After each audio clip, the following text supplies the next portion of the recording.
Please like और subscribe कीजिए fact वाला दोस्त।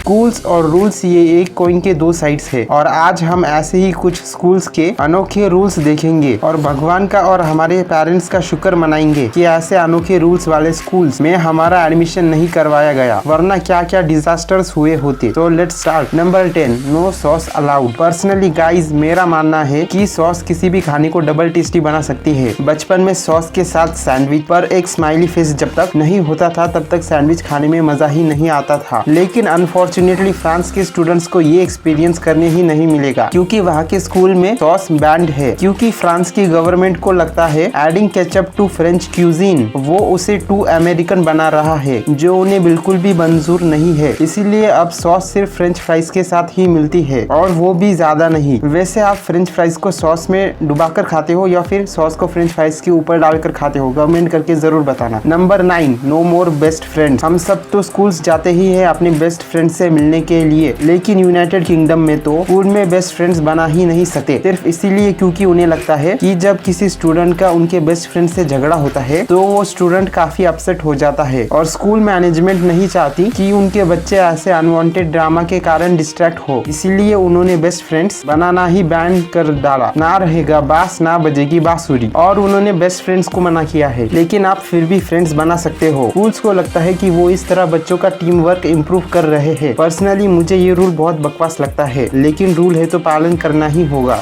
Number 8, no red. According to colour psychology, red colour सबसे ज्यादा अटेंशन गेनिंग होता है और इसीलिए अगर आपको किसी का अटेंशन अपनी ओर करना हो तो red is the perfect colour. क्या आपको पता है कि रोड साइंस और ट्रैफिक लाइंस में हमेशा रेड कलर क्यों होता है? दैट्स बिकॉज बाकी किसी कलर में इतना अटेंशन गेनिंग पावर नहीं है जितना कि रेड कलर में है, और इसीलिए कई फूड कंपनीज के लोगो डिजाइन में भी आपने रेड कलर देखा होगा, और इसीलिए यूके और ऑस्ट्रेलिया के टीचर्स को स्ट्रिक्टली रेड कलर यूज करने से मना कर दिया है, just because red colour is seen very negative. ये कलर थ्रेटनिंग माना जाता है और बच्चे अक्सर काफी नर्वस हो जाते हैं, इसीलिए टीचर्स को कहा गया है कि रेड पेन्स के अलावा आप कोई भी कलर पेन यूज कर सकते हो, यहाँ तक कि एक पेंसिल भी। No reading. Number 7, gender inclusiveness. School में हम सभी को जेंडर इक्वालिटी के बारे में सिखाया गया था, बट कहीं ना कहीं we weren't actually treated equal. School में गर्ल्स और बॉयज के यूनिफॉर्म्स डिफरेंट होते हैं, लेकिन नब्रास्का के लिंकन पब्लिक स्कूल मैनेजमेंट ने बॉय गर्ल या फिर लेडीज एंड जेंटलमैन वर्ड्स का यूज करना ही स्ट्रिक्टली बैन कर दिया है। उनके टीचर्स को स्पेसिफिकली कहा गया है कि अगर स्टूडेंट्स को एड्रेस करना है तो स्टूडेंट्स या किड्स जैसे वर्ड्स का यूज करें, जिससे जेंडर इक्वालिटी तो प्रमोट होगी ही। उनके स्कूल में डोर्स पर भी बॉय या गर्ल की ड्राइंग नहीं है। उनके टीचर्स को ये तक कहा गया है कि हो सके तो इस रूल्स को अपनी पर्सनल लाइफ में भी यूज करना शुरू करें। इसे एक स्टेप टुवर्ड्स जेंडर इक्वालिटी कहा जाता है। Number 6, nap time. क्या आपको पता है कि चाइना के स्कूल में बच्चों को लंच ब्रेक के बाद आधे घंटे का एक और ब्रेक मिलता है, जिसमें स्टूडेंट्स को सोने दिया जाता है। जहां हमारे स्कूल में टीचर से छुप छुप कर हम सोते थे और पकड़े जाने पर हमें मुर्गा बनना पड़ता था, जहां चाइना के स्कूल में बच्चों को स्पेशली हाफ एन आवर सोने को मिलता है। ये तो बहुत ही अच्छा रूल है। चाइना के लोगों का ये मानना है कि प्रोडक्टिविटी इंक्रीज करने के लिए हमें सबसे पहले हमारी नींद पूरी तरह से मिलनी चाहिए, और अगर सोचा जाए तो ये बात सही भी है। हमें अगर नींद आ रही है तो हम उतने इफेक्टिवली काम नहीं कर पाएंगे। ऐसी सिचुएशन में तो पढ़ने का तो सवाल ही नहीं उठता, और खाना खाने के बाद तो नींद ही कुछ ज्यादा आती है। तो आधी अधूरी पढ़ाई करने से बेटर है कि 30 मिनट्स का पावर नैप ले ले और फिर करे पढ़ाई शुरू। इसीलिए वो बच्चों को बेंचेस पर ही सुला देते हैं, लेकिन एटलीस्ट एक पिलो और एक मैट्रेस तो देनी चाहिए यार। नंबर 5, नो लक और यू। जापान के स्कूल्स में एक से ज्यादा गुड लक ब्रेसलेट नहीं पहन सकते। इसको एक चीटिंग का फॉर्म माना जाता है। इनके हिसाब से अगर एक गुड लक ब्रेसलेट में 50% लक है तो मुझे एग्जाम में क्लियर होने के लिए पढ़ाई की नहीं सिर्फ 2 गुड लक ब्रेसलेट की जरूरत होगी, और मैं 100% लक के साथ एग्जाम को क्लियर कर लूंगा। लेकिन लक में बिलीव करना और ना करना एक इंडिविजुअल चॉइस है। कमेंट करके बताइए कि आप लक में बिलीव करते हैं या नहीं। Number 4, no touching allowed. States जैसे कि फ्लोरिडा, कैलिफोर्निया और यूके जैसे देशों में स्टूडेंट्स ना तो एक दूसरे के साथ गले मिल सकते हैं और ना ही एक दूसरे को हाई हाईफाई दे सकते हैं। आई मीन अगर किसी टीचर का लेक्चर फ्री है तो खुशी के मारे वहाँ के स्टूडेंट्स एक दूसरे को हाईफाई भी नहीं दे सकते। यहाँ के स्कूल में नो टचिंग रूल इसीलिए लागू किया गया है क्योंकि स्कूल मैनेजमेंट स्टूडेंट्स की अनवांटेड टचिंग को प्रिवेंट करना चाहते हैं, पर ये रूल सिर्फ स्कूल कैंपस पर ही लागू होता है। Number 2, no raising hand. Teachers ने हमें हमेशा ये सिखाया है कि अगर क्लास में किसी सवाल का जवाब आता है तो अपना हाथ उठाकर ही जवाब दे, बट नॉटिंघैमशायर के स्कूल अपने बच्चों को कुछ और ही सिखाते हैं। Raising hands is considered useless, इसीलिए इस प्रैक्टिस को बैन कर दिया है क्योंकि वहाँ के स्कूल्स ये मानते हैं कि ऐसी सिचुएशंस में सिर्फ उन बच्चों को जवाब आता है वो ही हाथ उठाएंगे और तब ही बाकी के बच्चे सीखेंगे। इसीलिए अब कोई भी बच्चे क्लास में हाथ नहीं उठाते और टीचर्स किसी भी बच्चे को उठा के क्वेश्चन कर सकते हैं। The carry. Number 1, no deodorant. एक बार एक बच्चे को बॉडी स्प्रे के कारण सीरियस एलर्जिक रिएक्शन हो गया था और इसीलिए तब से नो डिओड्रेंट रूल इशू कर दिया गया है। Sad but funny. अगर आप चाहे तो शिनचैन के यूनिक फैक्ट को या फिर बुर्ज खलीफा के अमेजिंग फैक्ट्स को यहाँ क्लिक करके देख सकते हैं। Thank you for watching this video.